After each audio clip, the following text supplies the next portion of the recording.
Hello, welcome to Switched On. My name's Paul, and this is a What Is video all about Ghostbusters The Video Game on the Nintendo Switch. Now, before I start, just want to say a big thank you to Sabre Interactive for providing this copy for me to look at. And also just to say this is just my initial impressions after an hour or so, as I've only had my copy for about a day, and I'm hoping to get a full review up over the weekend. So, Ghostbusters The Video Game comes out today on the eShop and costs £30 and $30, so slightly better value if you pick it up from the American store, although this does have a retail version out in the shops as well. I've seen that go for around about $25 on Amazon in the UK, so have a little shop around. You may be able to pick up the cartridge slightly cheaper. Now, this is a port of a 2009 game, so 10 years old this one. Originally released on the Xbox 360 and PS3. Also had versions on the PSP and PS2. So far we're going back. So let's have a little look. As I say, I've played a little bit of this, so I'm going to go back and have a look at one of the earlier missions. You can replay missions, so at any time you can go back and try and pick up these artifacts and scans. As you can see there, I've got onto the Times Square mission with the Marshmallow Man, Mr. Stay Puffed. But we'll just have a quick look at some of the bits here. So each section, this is the Hotel Sedgwick, broken down into quite a few different sections here. So there's lots to go back and check out. So I think we'll go to Rodriguez Bar Mitzvah. Let's just play on casual. Oh, current mission progress will be lost. I was not aware of that. Let's have a look, see if we can pick a later one. It doesn't matter too much. I mean, this game overall isn't that long. Let's do the last mission then. That's quite a tricky one. That's fine. We can go back there and start again. I'm only at the start of the Times Square mission, so it's not a problem. So the idea of this game, the plot of this game, is around about 2 years after the end of Ghostbusters 2, the film. And Dan Aykroyd was writing Ghostbusters 3, wanted another Ghostbusters film, so he was writing that with Harold Ramis. Never actually got to make that, but they lent their skills to the script of this game. And of course the actors here using their likenesses and the voice acting in the game, so that's really cool. If I shut up for a little while, you'll be able to hear how cool it is. So this is kind of a little mini boss battle against this character here. You play as an unnamed rookie. There's no customization options either, which is a bit of a shame. You sort of get this random gormless looking white guy. A little bit of a shame. So you're using the control pad. The controls are a little bit tricky to get a hold of at the very first sort of time you play it. It takes a little while to get used to it. But basically holding down the ZR button here to use my proton beam. And then, as you can see, the if you look at the marker on the enemy there, there's sort of a little round marker. It starts off red but builds up. That's basically the thing you're aiming at, its energy. So when you reduce that circle marker down to nothing, then you've worn out the ghost or the entity, and you can then try and trap it in your traps. If you look on the guy's backpack, you see that you got it's a bit hard to see when I'm moving around, but on the right hand side there's some green bars. That's your health representation, and there's also red bars that build up, and that's sort of the heat that builds up in the pack. So I quite like the way the UI is built into the game. I like games that do that. Not built into the game, built into the character. So there's not sort of separate on screen. There's actually very little UI on this screen, which is quite nice. So here we're trying to wear down this fisherman person.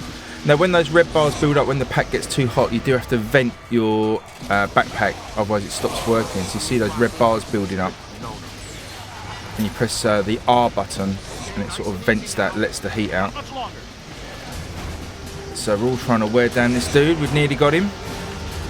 As soon as we've got him, we're going to throw a trap out and try and trap him.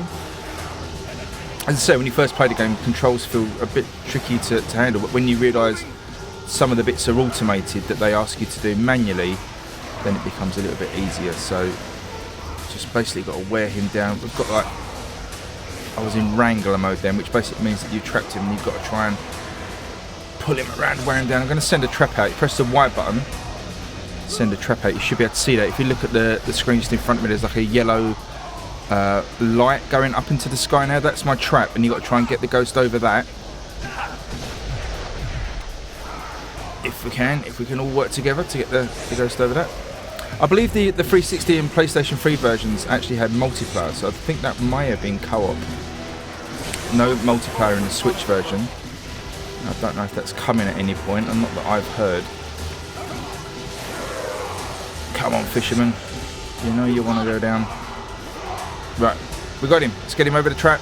Get him over the trap. Come on. Slam him down to the ground. Come on, fisherman.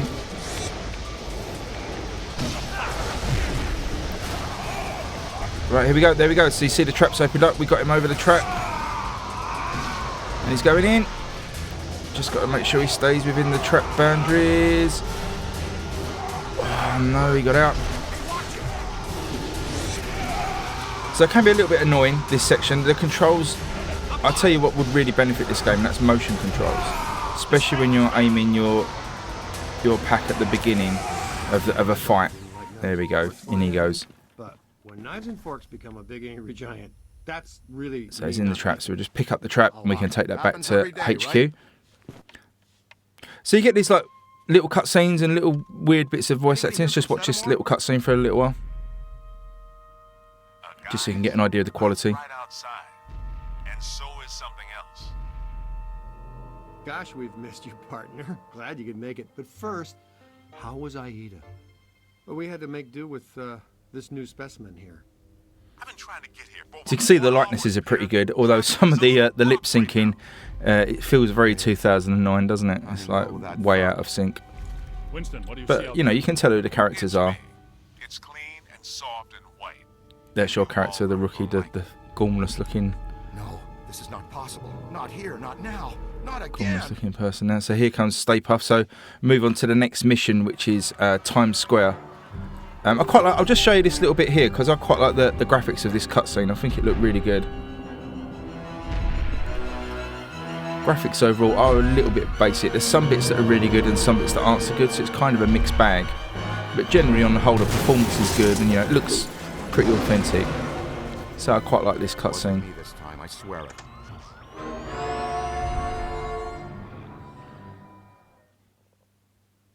Pull it together, Ray.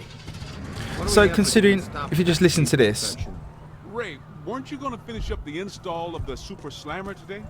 The Super Slammer? Sounds untested. Tacky and exciting. I'm in. But will it work? Against the minions of a god. so considering New York's being destroyed by a giant marshmallow man, and everything's in chaos, I just think the voice acting is pretty wooden, the way it's delivered. You know, it doesn't seem to have context of what's going on the screen. It just very much feels like it's been read out in a booth and then just added into the game, which is a shame. It does take you out of that sort of movie feel a little bit. Just doesn't quite fit the film, fit the game as it would do in a film. That's a little bit of a shame. The music in the game I found really good.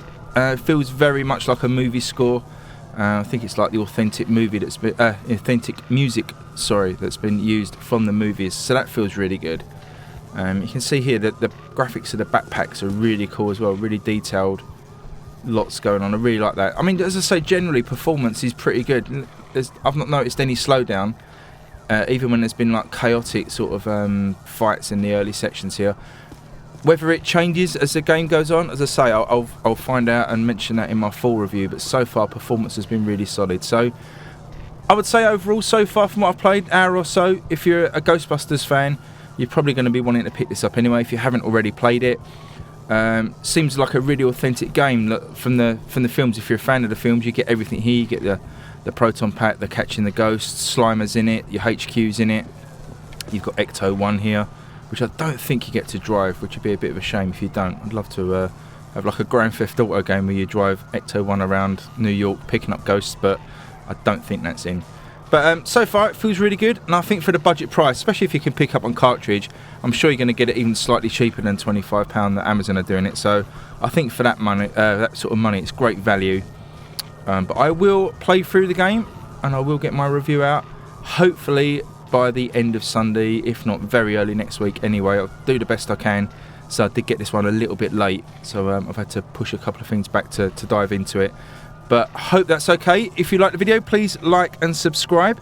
And if you have any questions about Ghostbusters, please let me know and I will try to answer them for you. And if you do pick this up, really hope you enjoy it. And have a great weekend, everybody, and I will see you on the next video. Cheers, bye-bye.